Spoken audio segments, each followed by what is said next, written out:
The sensory void was a realm of perfect, chilling blandness, a dimension where every flavor was muted, every aroma dulled, and every texture reduced to an identical, unremarkable homogeneity.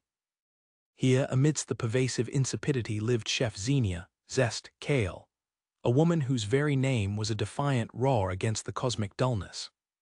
She was a flavor alchemist, a rogue culinary artist who ran a thriving black market for contraband tastes, her reputation built on her ability to resurrect forbidden spice, ferment forbidden fruits, and distill essences that whispered of a vibrant, dangerous past.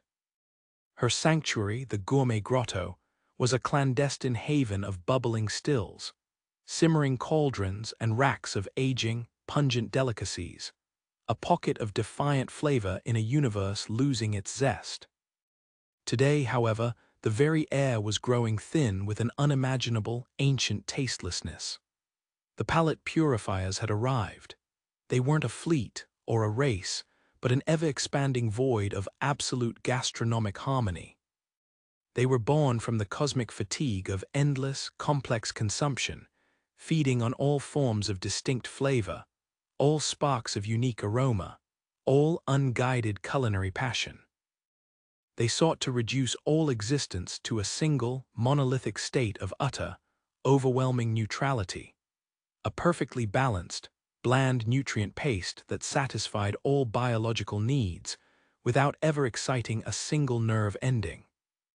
They were the universe's ultimate taste eradicators, seeking to return all existence to a state of pure, unblemished, undeniable nutritional efficiency, seeing vibrant cuisine and individual taste as sources of chaotic error. On the Gourmet Grotto's main viewscreen, Xenia watched the tactical display. A vibrant, thriving civilization, the spice traders of Cathar, known for their intricate spice blends and ceremonial consumption of volatile peppers, simply became inert. Not destroyed, but utterly overwhelmed by the sheer, unvarnished neutrality of their own food, their collective palates curdling into silent, internal disgust.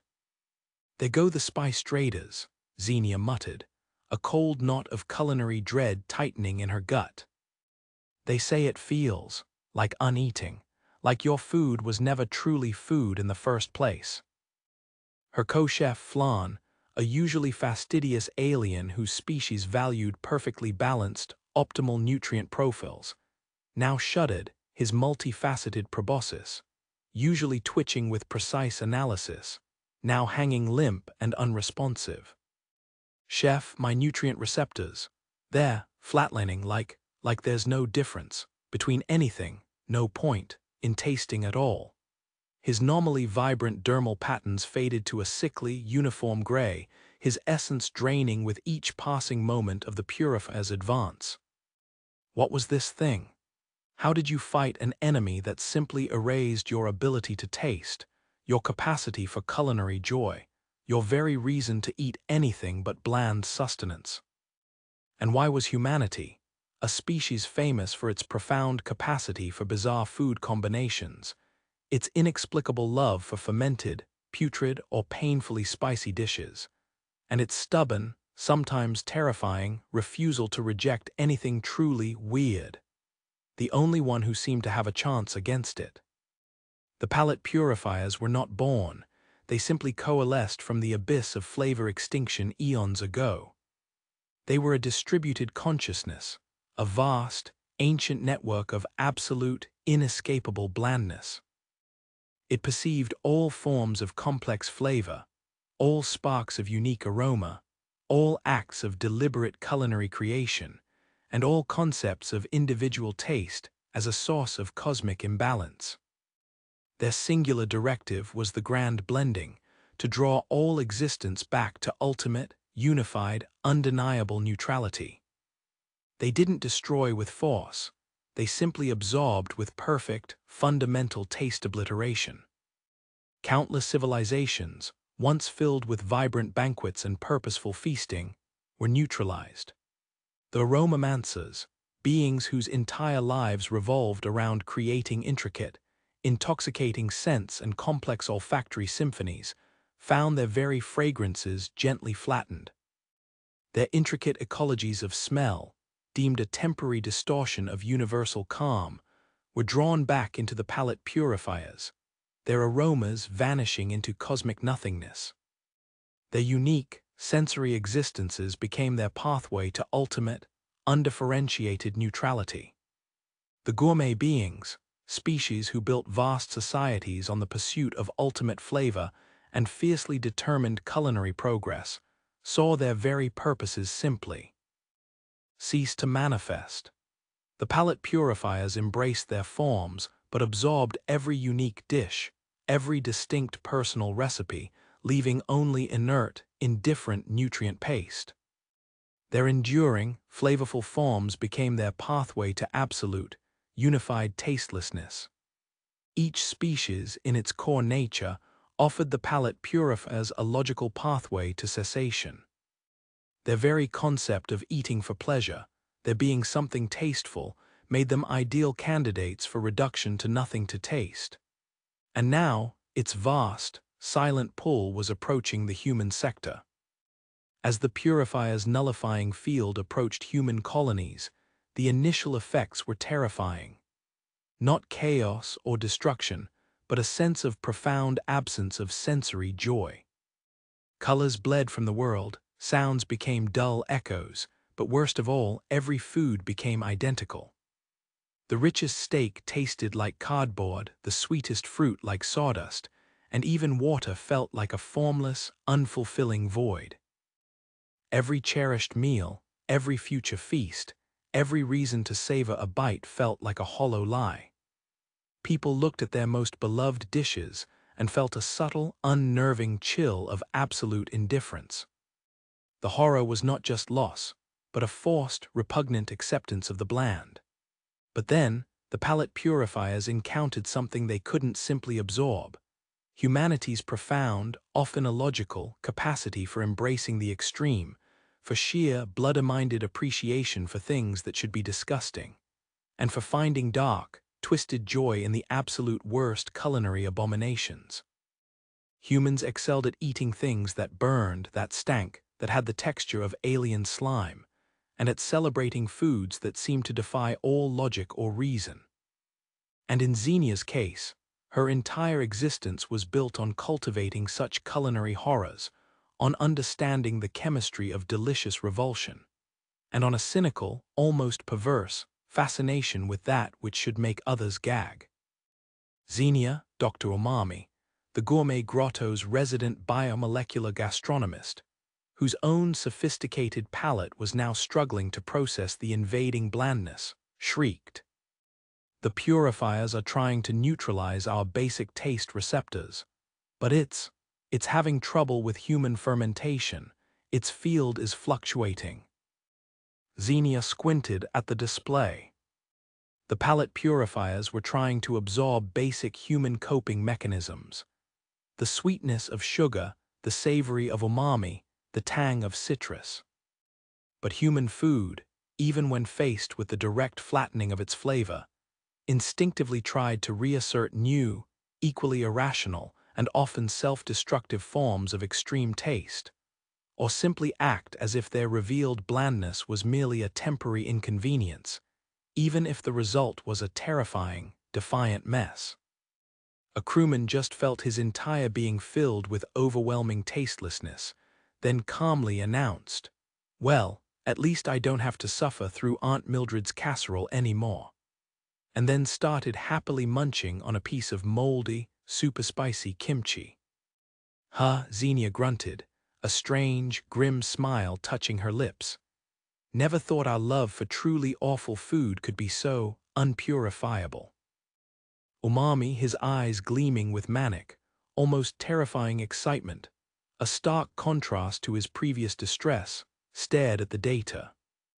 That's it, their weakness.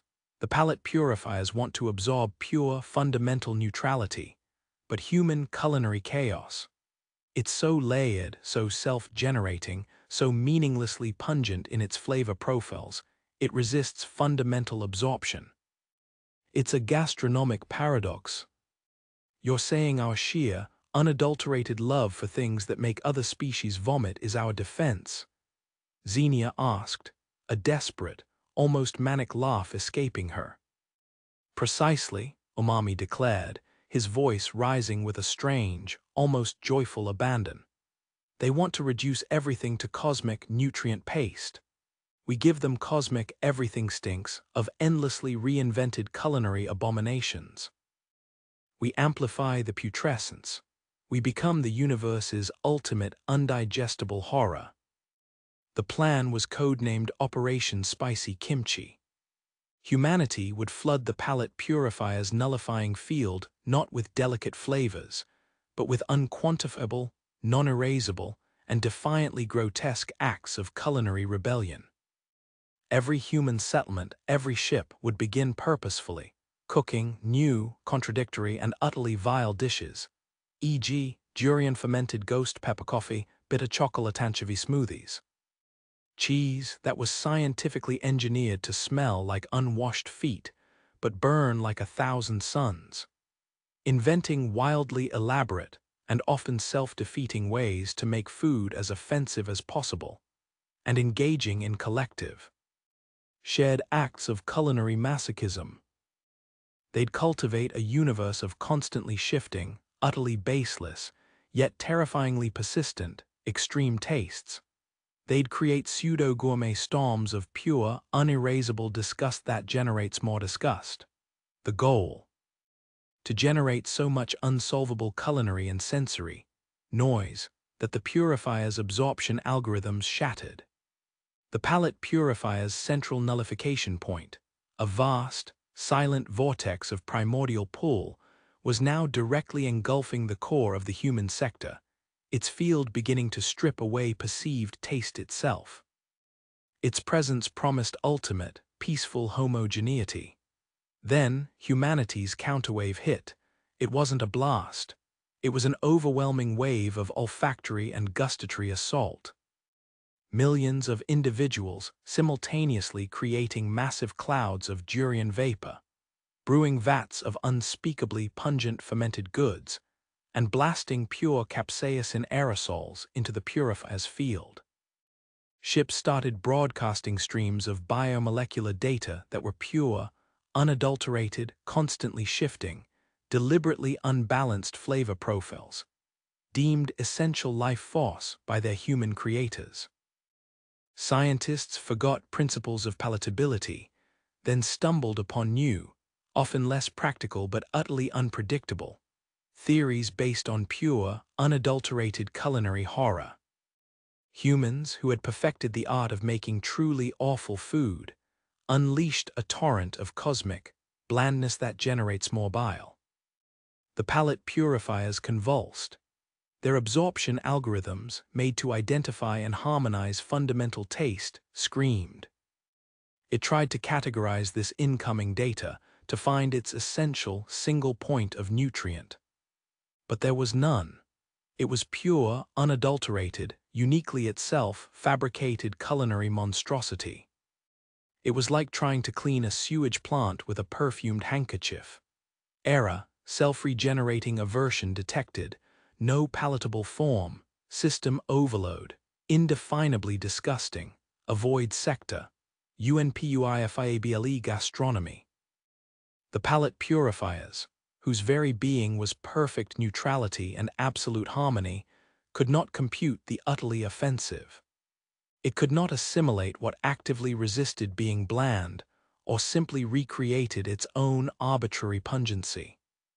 It could not nullify a species that stubbornly made up new ways to experience flavor when old ones were removed, choosing chaotic, joyful disgust over sterile perfection. With a final, silent shriek of algorithmic despair, the purifiers recoiled. Their vast, shimmering void flickered wildly, then pulsed and shrank, collapsing into a storm of raw, uncategorized flavors. It did not disappear. It simply disengaged, its perfect blandness shattered by the sheer, unyielding culinary depravity of humanity. It retreated from the human sector, classifying humanity as unpalatable variant. extreme gastronomic perversion risk. The cosmic pressure lifted. The sensory void, though touched by the palate purifier's chilling calm, now hummed with the messy, beautifully horrifying noise of human cuisine. Xenia slumped against the console, exhausted but with a strange, almost proud smirk on her face. Flan, his proboscis slowly regaining its twitch, was already trying to convince himself that a ghost pepper kimchi burrito was the next logical step in optimal nutrition. They couldn't handle us just eating whatever gross thing we wanted, chef, Flan chitted, a genuine, if slightly queasy, smile on his face, his dermal patterns flickering with renewed, if unsettling, interest in human food. Who knew? Humanity was safe, but the cost was subtle. The galaxy now viewed humanity as the gourmet horrors, forever seen as a wildcard, stubbornly clinging to its unique quirks and spontaneous acts of culinary experimentation, incapable of fitting into streamlined galactic diets.